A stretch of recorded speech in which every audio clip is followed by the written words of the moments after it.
What are you doing, bud? Hello, my name is Tamara Austin. I am from Atlanta, Georgia, and my interest in birds started when I was really young, actually. I have a fascination and love for animals, hence my animals behind me, and I really wanted to add a bird to the family because I love how they look, I love how smart they are, I love how adaptive they can be, and yeah. So I happened upon BirdTricks because I was looking to add a bird to my family, and I wasn't really sure what kind, size, temperament, or anything like that. But I like to kind of spend about 6 months to a year researching something before I decide to get them. And so I was on YouTube, my favorite place to research, and I was typing in training your bird and what to do when your bird comes home and different types of diets and stuff like that. And of course, BirdTricks comes up, and I am hooked because not only is their information informative and true and easy to follow, but they have so much of it. And I binge watched every video they've ever made to make sure that I was prepared to adopt a bird. He is. He's really, really quick. Let me grab a perch for him. What are you doing? She's just being she is very into everything. Yeah, you are gonna just fall like a rock, I could tell. Hello. So if you want to put him on this perch, I'll show you just some of his. Oh, this is what you were talking about trying to sell stuff, right? We're gonna, yeah, eventually. I mean, yeah. Macaw can like land You on can't that. ship that. No. So it'll break down, but hey, can you stick? All right, bud. And he's super enthusiastic about target training. So I'm a part of BirdTricks Patreon, and that's where I was introduced to Rusty. I was having a difficult time jumping on their lives because of my work schedule, and one day I was able to do it, so I jumped on, and all I heard her say was that we have a bird that's up for adoption, and he plucks. I hadn't seen Rusty, I hadn't heard Rusty or anything about him at all. I just heard that they had a bird and he plucked, but he was fantastic. And I sent a message right then and there and said, I want him. I hadn't even seen him yet, but I just knew that I wanted him. I had been in search for a bird, and I really wasn't even sure exactly what I really wanted, but I hadn't been led to kind of adopt any bird around me. So when she said those few words, I just knew in my heart of hearts that I wanted Rusty.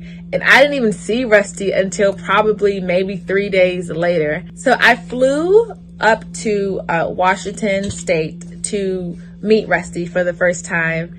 And my first impression of Rusty was that he was extremely funny. He wanted to train really bad, and I noticed that as soon as I walked in. He was on a perch, and he had assumed that position, stating that he wanted to train. And I was able to, of course, have him do a couple of things, and it was perfectly fine. I didn't have anything negative to say about Rusty.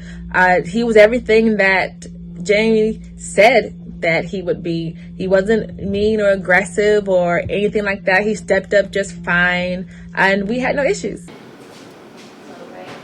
But yeah, if you want to check out the studio, I can take you out there. I would love to. Does he bend forward like this because he wants to train? Because he kind of goes, or he just can't balance? He's just okay. That's just like, ask me to do something, let's do something, put me Gotcha. back on the perch, let's train, let's do something, ask me. What But you can was see that? how his balance is funky, and I think it's just between, like, she brought him with his nails done, and I feel like they were too short. Okay. So there's no grip on him. Is that and then okay? also his feathers obviously aren't really helping him much.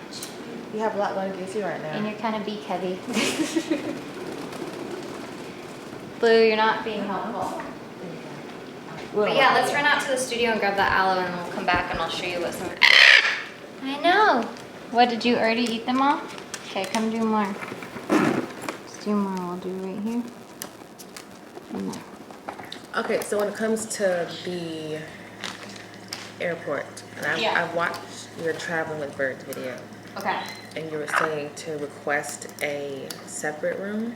For him, you don't really have But to I don't worry feel like I about need to, it. because he's not going anywhere. He's not going So anywhere. he'll be okay with the wearing the scanner? I think so. Okay. I think it'll be fine. So if they're like, you know, you need to take him out so we can scan the carrier and stuff. Although Fennel's owner said that they didn't have to do any of that. So you just sit in there. they may not make you, but if they do, it's more about being nervous about losing flighted birds. That's what I thought. I said, oh, he's not going to go anywhere. He's really not going. No, I don't think he's even going to try to go Maybe anywhere. someday, but you'll have plenty of warning. Like it's sad he can't do more, but I'm excited though, because I can tell you it's going to be really exciting when he can do more. yeah, I would send you with the aloe if they would make you dump it at the airport. Yeah. Rude. Yeah, because I'm not checking any back. It just, hello.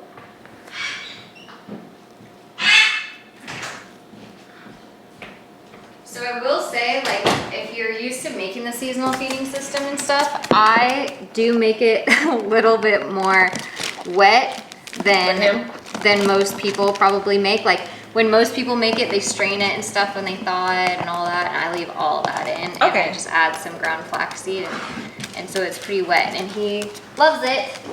You can't tell. So that's the fresh food. I will put it And that's the current. I saw that there are different gosh, dude.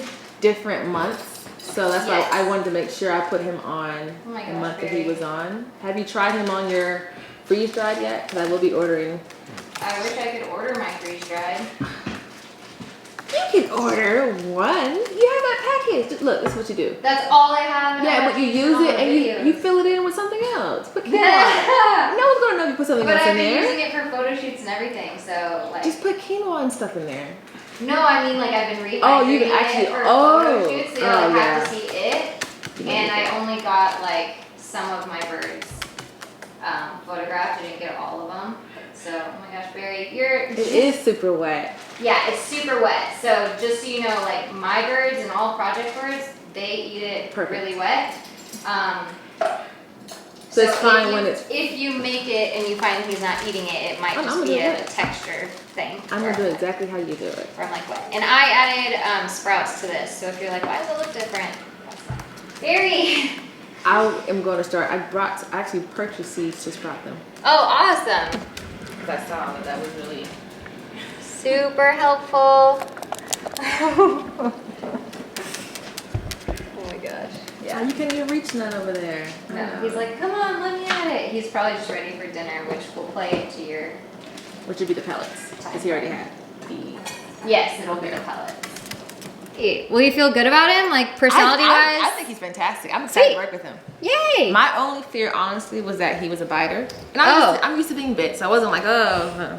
But I No. knew he was going to take some work and training. So I He's wasn't not worried a about that. biter. The only thing that you have to be wary of is because he's always on and like looking for ways to work and earn treats, that if you keep him out for a really long time and don't give him any of those opportunities, he'll probably get to the point where he's just like, dude.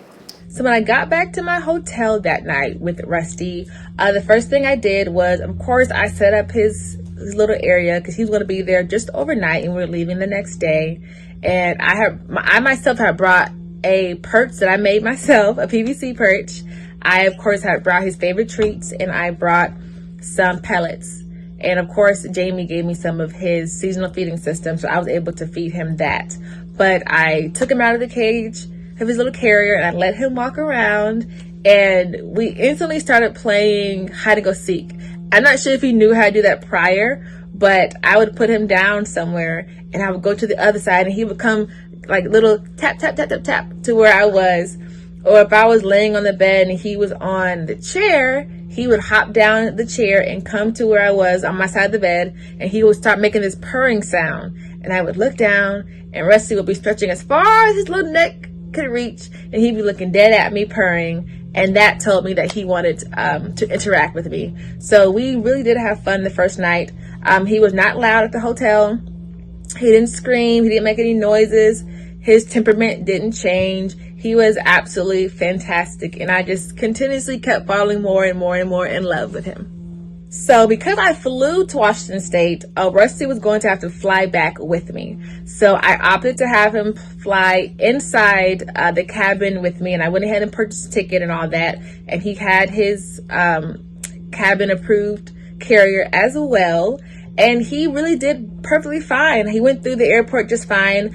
I had to take him out of his carrier and have him on my hand when we went through security. And he did perfectly fine doing that. He didn't scream. He didn't try and jump off or fly away or anything like that. He was quiet in the airport. I would give him little treats here and there just to let him know that he was doing a great job. And on the plane, you wouldn't even know he was there. He slept some of that time, and I gave him some pellets during that time as well. But he really was amazing when it comes to traveling. He didn't seem to have an issue with it at all. I think he enjoys traveling, but there's no like definite way of me knowing yet. But I really didn't have any issues with him from leaving Jamie's house to the hotel, from the hotel to the drive to the airport, because it took about an hour to even get to the airport. He did perfectly fine in the car and all that. So he's great. He did absolutely fantastic when it comes to traveling. So when I got home with Rusty, I think the biggest challenge that I had with him was the time difference. And I want to say the time difference was about 3 hours. And they were 3 hours behind. So when it was like 8 o'clock here, it was 5 o'clock there. His temperament did not change at all. He was still fantastic. He still was eager to train. He still loved treats, and he loved his pellets and seasonal feeding system. At one point, I changed his high reward from like nuts to the seasonal feeding system. That's how much he loved the seasonal feeding system. So my first priority with Rusty when I got him home was, of course, acclimating him to his new surroundings, but was also taking him to the vet and just making sure he was healthy, because he was an adoption and I didn't really have any background on his medical work at all previously. So I wanted to make sure that anything that he may have needed was covered early on. So the first thing I did was set up an appointment with him to go see the vet, and that's exactly what we did. We took him to the vet, and he had his blood work and stuff like that done. But also, in addition to that, I just wanted to make sure he was comfortable, and I made sure he had his cage, his toys, his perches, made sure he had his seasonal feeding system, his pellets, and all that kind of stuff.